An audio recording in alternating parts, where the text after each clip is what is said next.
It's nice to be with you here in Los Angeles.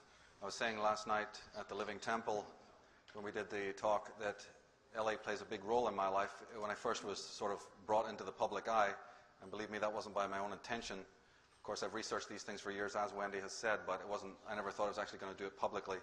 And when life or destiny or what have you threw me into the public eye around the year 2000, it was actually in LA that I began. So, you know, it's been 3 years that Robin has wanted to bring me down here to his wonderful forum, and also here at the Granada Forum. So it's been a long time in the making, but again, especially for me, it's quite important and significant that I'm back in LA after so many years. So it's great to be with you all. We're going to actually start with a little clip. I want to show a video clip from John Greenwald first to set the stage of the presentation today. So we can, with no further ado, run the DVD. Ted, whenever you want. Okay. This will sort of just preview some of what we're going to go into tonight.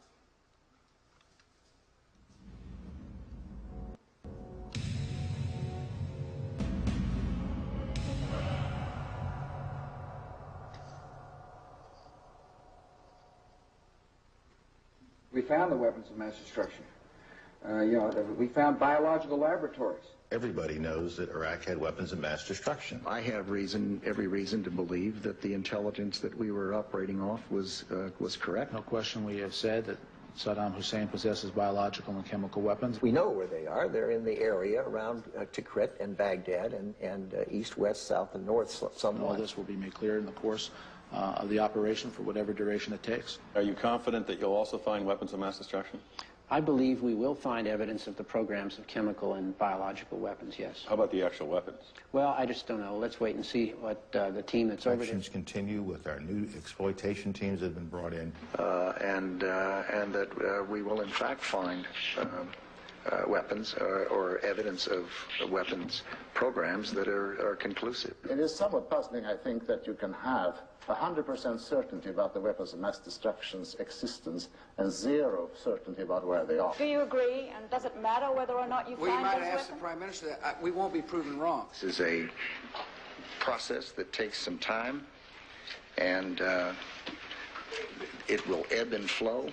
One thing we know is that he had a weapons program. I don't know anybody that I can think of who has contended that the Iraqis had nuclear weapons. We believe he has, in fact, reconstituted nuclear weapons. But on the specific issue of weapons of mass destruction, it's going to take time, and we're going to have to be patient. Over time, the truth will come out. Now, it's going to take time to find anything because People will find that we presented a solid case, a case that is there and was there and will remain there. It's going to take a period of time to find the people. I don't think we'll discover anything myself. Still thought that 3.5 months for new inspections was a rather short time before cooling a day, and especially when we now see that they say, the U.S. government is saying that, look, you have to have a bit of patience, you know, these things take time. I believe that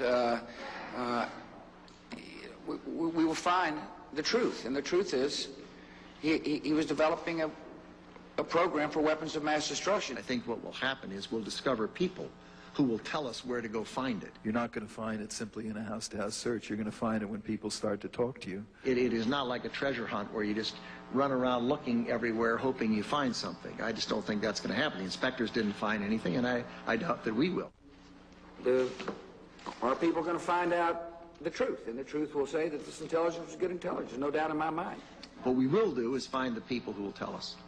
There are a lot of people who lie and get away with it, and that's just a fact. He has not developed any significant capability with respect to weapons of mass destruction. He is unable to project conventional power against his neighbors. We are able to keep arms from him. His military forces have not been rebuilt. Is U.S. credibility on the line over weapons of mass destruction in Iraq? I'm not exactly sure what that means.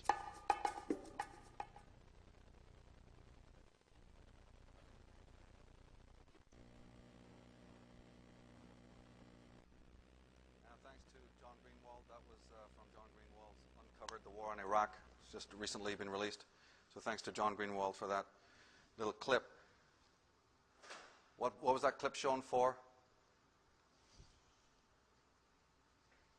sad to say, your president is a liar. The administration is a liar. Who are these people? What are they doing in power? How do they get there? The first thing we need to understand about this is that, of course, these individuals are not particularly from this country. You may be nationally an American, but that does not mean that you actually serve this country. And that's the thing that we have to really clarify for people. Because they speak in American accents, and they may even say, hey, I was born here. But these people have allegiances to other forces that you're not meant to know about. And we are now in the age where we're going to know about those allegiances. Because these people are servants of Vatican, these people are servants of the British royal family, and their job is to undermine and destroy the greatest country on the face of the earth. And they're doing an excellent job at it. And there's reasons for that, and we're going to look at those reasons.